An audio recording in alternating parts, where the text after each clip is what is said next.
بسم اللہ الرحمن الرحیم۔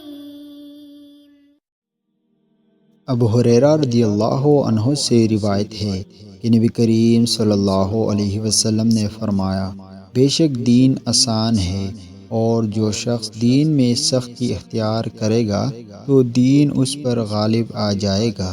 اور اس کی سختی نہ چل سکے گی۔ بس اس لیے اپنے عمل میں پختگی اختیار کرو اور جہاں تک ممکن ہو میانہ روی برتو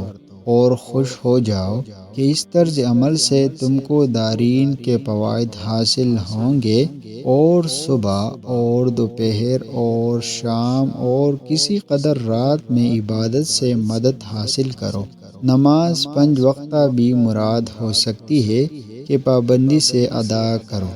صحیح بخاری حدیث نمبر 39۔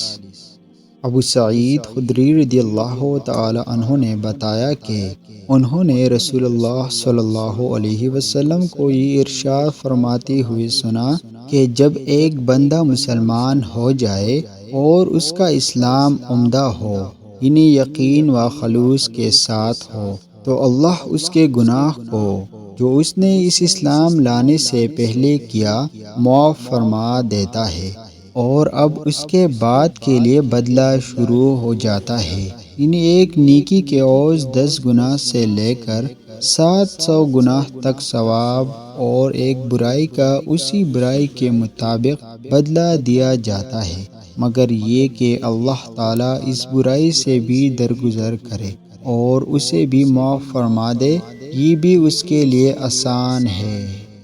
صحیح بخاری حدیث نمبر 41۔